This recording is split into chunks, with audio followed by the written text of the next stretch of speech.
Bhojpuri film industry की superstar और छपरा से महागठबंधन की प्रत्याशी खेसारी लाल यादव ने प्रधानमंत्री नरेंद्र मोदी को एक नसीहत दी है।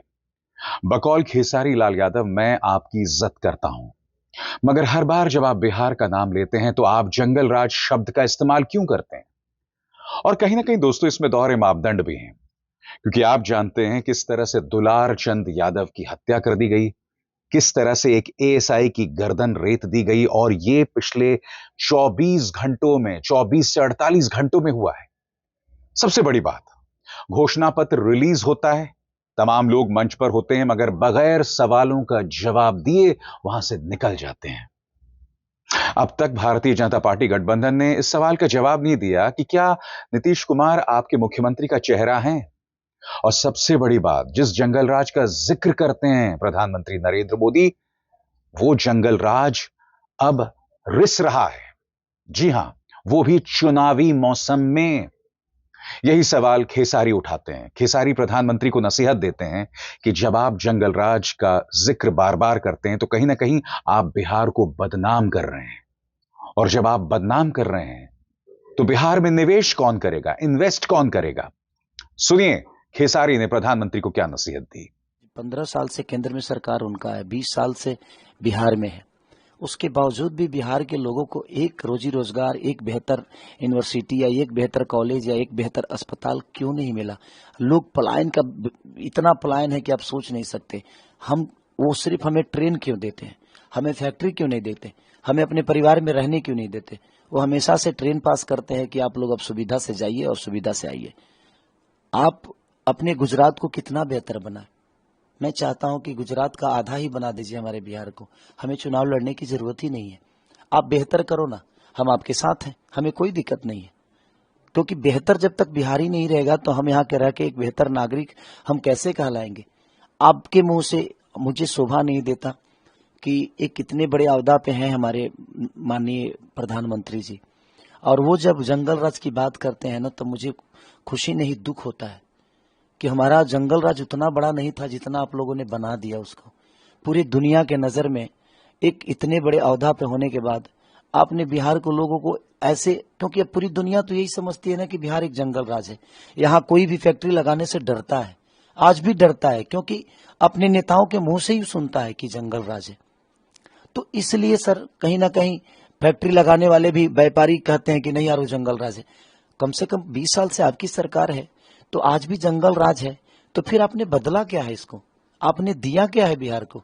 सिर्फ बदनाम ही किया है आपने, जंगल राज बोल के, और हमें सिर्फ डराते रहे, पूरी दुनिया को डराते रहे बिहार के नाम से। वो मुझे कहीं ना कहीं प्रॉब्लम करता है, और इसलिए मैं उनके शब्दों के साथ सही नहीं हूं। बकौल खेसारी लाल यादव, भारतीय जनता पार्टी गठबंधन मुद्दों से भटक चुका है।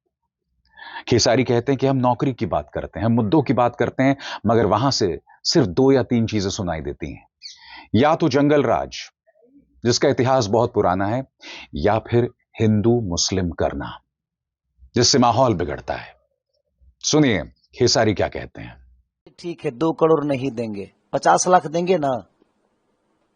हम 2 करोड़ की छोड़ देते हैं, हटा दीजिए। 50 लाख देंगे ना, तो कम से कम हमारी नेता रोजगार देने की बात तो कर रहे हैं, वादा तो कर रहे हैं। एनडीए की सरकार तो वादा भी नहीं करती है, वो तो सिर्फ जंगल राज की ही बात करती है। जंगल राज की बात करेंगे, और नहीं तो हिंदू मुस्लिम की बात करेंगे, नहीं तो मंदिर मस्जिद की बात करेंगे, पाकिस्तान हिंदुस्तान की बात करेंगे, सनातन की बात करेंगे।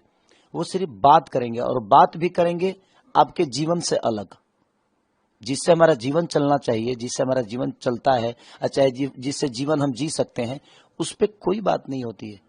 सिर्फ बेमतलब की भड़काऊ बातें होगी। हिंदू मुस्लिम लड़ा दो यार, उस जात से उस जात को लड़ा दो यार, उस जात से उस जात को। हमारे यहाँ तो समय जितनी जात नहीं है ना उतने नेता हो गए हैं। तो लोग बोलते नहीं है कि ढेर जोगी मठ के उजार।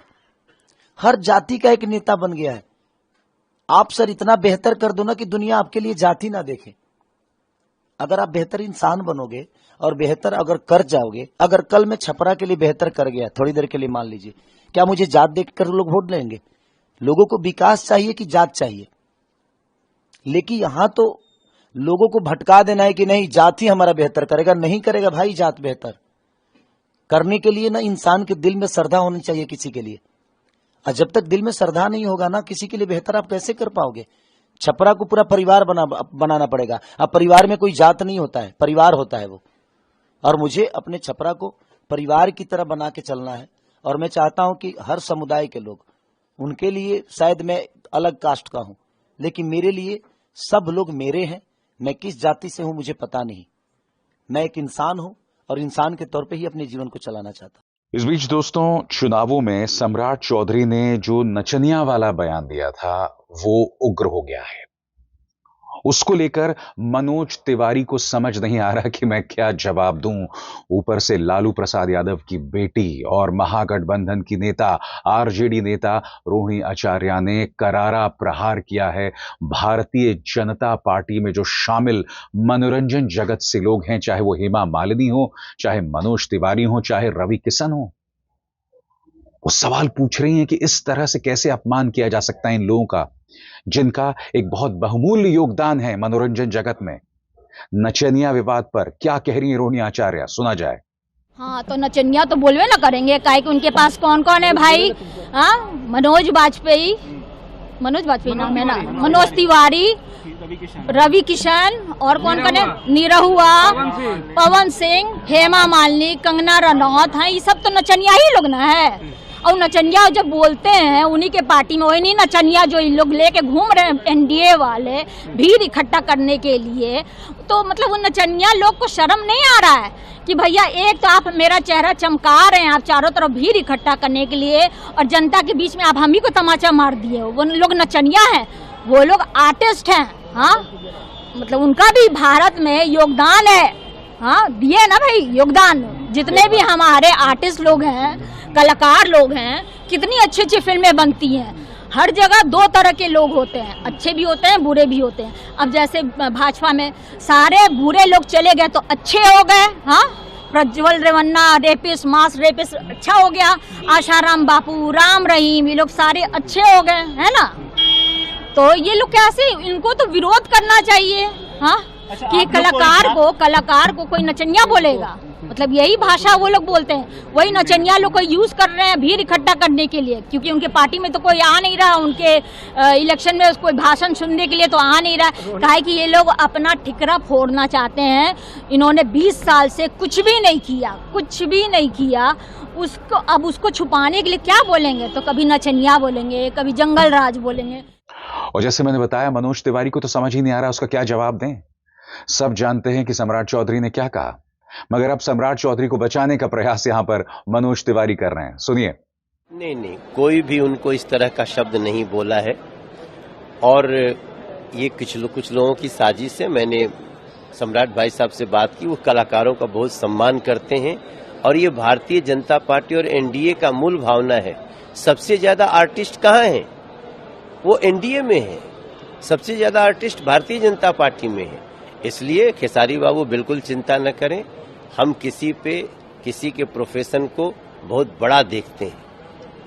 चुनाव चल रहा है, चुनाव में एनडीए की विजय होगी, ये हमें पता है। इस खींचातानी में सर अभी भी खेसारी लाल यादव ने आपको अपना बड़ा भाई ही बता रहे हैं। नहीं तो मैं उसको छोटा भाई ही बोलता हूँ, और मैं सबको बोलता हूँ। देखिए, चुनाव लड़ना किसी अलग अलग पार्टी से, इसका मतलब ये थोड़ी है कि हम एक दूसरे को नीचा दिखाने लगे। और आगे बढ़ने से पहले एक जरूरी संदेश। मेरे कार्यक्रमों के लिए आप नोटिफिकेशन का इंतजार मत कीजिए, मेरे चैनल में जाइए और खुद जाकर कार्यक्रम देखिए और रहिए अपडेटेड। उधर खेसारी कहते हैं, सिर्फ चुनाव जीतने के लिए किसी का अपमान करना, क्या यह जायज है? और यह नसीहत वो बहुत ही संतुलित अंदाज में सम्राट चौधरी को देते हैं। आपने इस बात पर गौर किया होगा कि खेसारी यादव विपक्ष पर प्रहार तो कर रहे हैं, यानी कि भाजपा के नेताओं पर प्रहार तो कर रहे हैं, मगर हर बार ये वो कह रहे हैं कि वो मेरे बड़े भाई हैं, प्रधानमंत्री जो हैं मैं उनका आदर सम्मान करता हूं। अब हो सकता है दोस्तों कि ये उनके संस्कार हों, मगर कहीं ऐसा तो नहीं है कि चुनावों के बाद भी खेसारी जो हैं वो भाजपा गठबंधन के साथ एक तालमेल बिठाना चाहते हैं? हो सकता है ये उनके संस्कार हों और इसी वजह से वो लोगों का दिल जीत रहे हैं। क्योंकि आपने देखा होगा खेसारी लाल यादव ने कहीं पर भी कोई कड़वी बात नहीं की। यहां तक कि उनका जो भोजपुरी फिल्मों का इतिहास है, अश्लील गाने हैं, उसको लेकर उन्होंने माफी भी मांगी है। सुनिए सम्राट चौधरी को क्या नसीहत देते हैं वो नचनिया विवाद पर। मेहनत किया नहीं है उसके लिए तो कोई शब्द मायने नहीं रखता है। जो मेहनत करता है उसके लिए हर उस शब्द का मायने होता है, हर उस इंसान के मायने होते हैं। कोई बात नहीं, कोई नचनिया बोलता है वो भी बड़े बड़े भाई हैं और उनका सम्मान है। मिलेंगे तो हमेशा से उनको प्यार करूंगा मैं। मेरे लिए वो व्यक्ति विशेष कभी दुश्मन रहा नहीं और ना ही व्यक्ति विशेष का मैं जवाब देता हूँ। मैं उनके विचारधारा के, उनके शब्दों को जवाब दे सकता हूँ, बट देखा जाए तो बड़े हैं मेरे से, उनको उतना हक है मुझे बोलने का। बट ठीक है, चुनाव जीतने के लिए किसी को अपमानित करना सही नहीं है और अपने शब्दों पे हमेशा इंसान को कंट्रोल करना ही चाहिए, चाहे वो मैं हूं या कोई भी आदमी हो, क्योंकि समाज में आपको लोग मानते हैं और आपके शब्द सुनते हैं। तो प्रयास हमें यही होना चाहिए कि आने वाली पीढ़ी ऐसे शब्दों का उच्चारण ना करे, क्योंकि हम उस शब्दों के साथ जब जाएंगे तो हमारी आने वाली पीढ़ी को भी लगेगा कि नहीं यही शब्द सही है, तो शायद वो भटक जाएंगे। इन चुनावों में हमने देखा है कि किस तरह से रवि किशन, निरहुआ और मनोज तिवारी ने करारा प्रहार किया है खेसारी पर। क्यों? क्योंकि जितने भी सितारे हैं ना, सबसे ज्यादा भीड़ वही बटोर रहे हैं। खेसारी को लेकर जो प्रतिक्रिया जमीन पर दिखाई दे रही है वो अप्रत्याशित है। यही वजह है कि निरहुआ ने उन्हें यदुमुल्ला बताया, यही वजह है कि रवि किशन जो हैं उन्हें सनातन विरोधी बता रहे हैं और यही वजह है कि मनोज तिवारी भर उन पर प्रहार करते हैं। मगर जैसे मैंने बताया, खेसारी अपना आपा नहीं खो रहे हैं। वो मनोज तिवारी को अपना बड़ा भाई बताते हैं और कहते हैं कि एक जमाने में मैंने उनके लिए भी प्रचार किया था, लिहाजा उनके लिए मैं किसी तरह के अपशब्दों का इस्तेमाल नहीं कर सकता। मनोज तिवारी पर क्या कहते हैं खेसारी, सुना जाए। वो पार्टी के बंधन में उनके लिए रिश्ते मायने नहीं रखता है, उनके लिए पार्टी मायने रखती है, मेरे लिए रिश्ते मायने रखते हैं। मैंने तो मनोज भैया का भी प्रचार किया है, भाजपा का भी प्रचार किया है, विनय बिहारी भैया का प्रचार किया है। मैंने करीब मैंने हमसे हमेशा से बड़े भाइयों का सम्मान मैंने की है और मेरे लिए आजीवन मेरे बड़े भाई हैं। ये चुनाव आज है, फिर 5 साल बाद आएगा, बट रिश्तों को मैं इतना कमजोर नहीं करता। हाँ, उनके शब्द मेरे लिए हो सकते हैं और उन्होंने इंडस्ट्री को बहुत कुछ दिया है जहाँ पे हम लोग गए हैं, लेकिन आज मेरे इंडस्ट्री से अलग हटके मैं कुछ करना चाहता हूँ तो शायद उनका दुश्मन बना हूं मैं, बट कोई नहीं, उनका छोटा भाई हूँ। हो सकता है मेरे जुबान से कुछ गलत निकल गया हो, उसके लिए वो नाराज हैं और वो बोल रहे हैं तो बोलने दीजिए, क्या फर्क पड़ता है। इतने दिन से तो मैं उनका आशीर्वाद लेकर आता हूँ, तो उनके 2 शब्द मुझे छोटा नहीं बना सकते, क्योंकि उनके लिए, मेरे लिए उनका रिश्ता बहुत मायने रखता है। तो मैं शब्दों से नहीं बल्कि इस इंसान से प्यार करता हूँ। बहरहाल खेसारी कहते हैं कि उनका फोकस पूरी तरह से छपरा की जनता है। खेसारी कहते हैं कि अगर छपरा की जनता ने अपना विश्वास जतलाया तो मेरी पूरी कोशिश रहेगी कि छपरा के इंफ्रास्ट्रक्चर को बेहतर करना, शिक्षा के क्षेत्र में सुधार लाना। यानी कि खेसारी लगातार मुद्दे पर बने हुए हैं और भारतीय जनता पार्टी की कोशिश है कि किसी तरह से उन पर प्रहार किया जाए, उन्हें हिलाया जाए, क्योंकि जैसे मैंने बताया कि महागठबंधन की तरफ से इन 3 चेहरों को सबसे ज्यादा प्रतिक्रिया मिल रही है। नंबर 1 तेजस्वी यादव, खेसारी लाल यादव और राहुल गांधी राष्ट्रीय स्तर पर। तो स्वाभाविक सी बात है दोस्तों, कोशिश की जा रही है कि किसी तरह से खेसारी पर प्रहार किया जाए, उन्हें बदनाम किया जाए, मगर खेसारी का लक्ष्य पूरी तरह से छपरा जिला। सुनिए। मेरी दुकानदारी सबसे बेहतर चल रही थी और चलेगी, चलती रहेगी, बट जो विश्वास छपरा की जनता ने मुझ पर जताया है, मैं प्रयास यही करूंगा कि जो भी अपने हुनर से हो सके, जो भी अपने ताकत से हो सके, मैं प्रयास नियंत्रण करते रहूंगा कि ये छपरा की जो प्रॉब्लम है, चाहे वो नाले का हो या अस्पताल का हो। अब सोचिए कि छपरा सिवान गोपालगंज में मात्र 1 यूनिवर्सिटी है। इस 20 साल में मात्र इनका सरकार है, एनडीए की सरकार है और मात्र 1 यूनिवर्सिटी है, जयप्रकाश नारायण यूनिवर्सिटी नाम है उसका शायद, और उसमें भी 6 साल बच्चों को पास आउट होने में लग जाता है। तो हम प्रयास करेंगे कि ये शिक्षा का जो स्तर है वो डे बाई डे बढ़े, अस्पताल की जो व्यवस्था है वो बाकी शहरों से बेहतर हो या बाकी शहरों की तरह ही हो जाए।